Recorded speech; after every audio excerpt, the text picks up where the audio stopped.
In the previous video entitled Don't Ignore Profit Margins, we talked about the importance of adjusting earnings to account for variations in profit margins over time.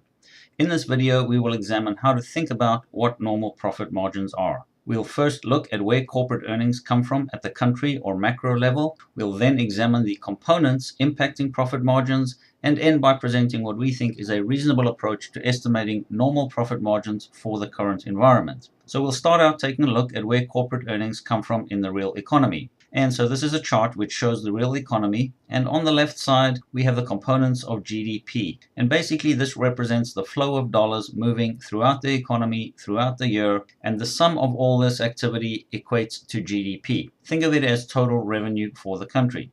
And so corporations extract earnings out of this flow of spending in the real economy. But out of these sales dollars, they need to pay out certain expenses like cost of goods sold, rent, insurance, utilities, etc. Then they need to pay wages, interest on their debt, and taxes on their profits. When all those expenses are paid, you are left with a number that represents corporate profits after tax. And that is your earnings number for corporations. That's where it comes from. And the graph of corporate earnings as a percent of GDP looks like this. It's the same graph which we showed in the previous video.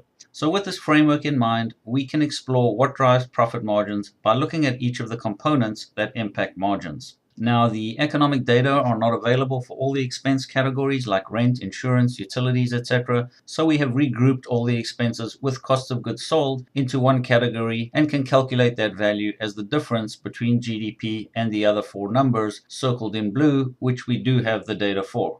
And this is what the combined history looks like, showing all the components overlaid on top of each other in a stacked graph. The blue area shows the corporate profits after tax. On top of that is the taxes. Then the green area shows interest payments. The purple shows wages. And the white space makes up the balance, representing the cost of goods sold and other expenses grouped into one category. You can sort of see how the thickness of each category changes over time, but it's a bit hard to tell. So we will now show you each category separately to get a better idea. Okay, so this is cost of goods sold other as a percent of GDP, and we are currently at around 43% of GDP. And you can see how this went through a secular change where it stepped up in the late 70s, mid 80s from around 37% to the mid to low 40s, and seems to have stabilized at those higher levels for the past 30 years. So it appears to be a secular trend.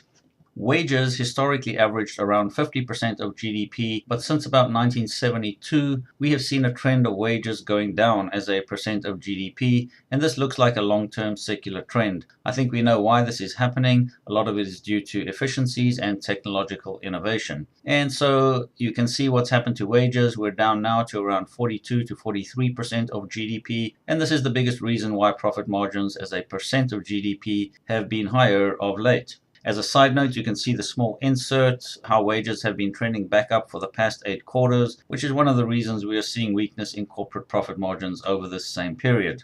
Interest as a percent of GDP, this number is actually not reported, but we impute it based on the total debt outstanding and the level of interest rates. This number is low now because interest rates are very low, but if rates go up in the future, this will negatively impact profit margins. You can see, for example, where the peak in the 80s corresponds with the dip in profit margins in the 80s. Taxes as a percent of GDP have generally ranged from about 2.5% to 4%. You can see it goes down during recessionary periods. We don't know what will happen with this. It depends on policy issues, but it is less than it was in the 60s and 70s, so perhaps this is also a structural shift. Lastly, this graph shows the relationship between profit margins and year-over-year GDP changes, and you can see how profit margins and GDP growth rates move in sync. It's pretty logical. If you have a higher level of sales, you are distributing those sales over a fixed cost base for certain items, and so that would imply higher profit margins. Note also that GDP growth rates have slowed too since 1980. So finally, let's come back to this chart we showed in the previous video to try and understand what is normal for today's environment. Does looking at the individual component graphs help shed any light on this? Well, it does appear that all of the components have been through some kind of secular or structural changes and are not likely to revert to their long-run averages. And so we should account for this when estimating what a normal level of profit margins is. Considering the aggregate of the individual component secular trends would suggest that the long-term average is too low for use as a normal profit margin estimate today. Absent a more detailed component analysis, which we don't have time for here, We suggest the 20-year moving average is a more reasonable bootstrap estimate, but hopefully just seeing the individual components has given you a better understanding.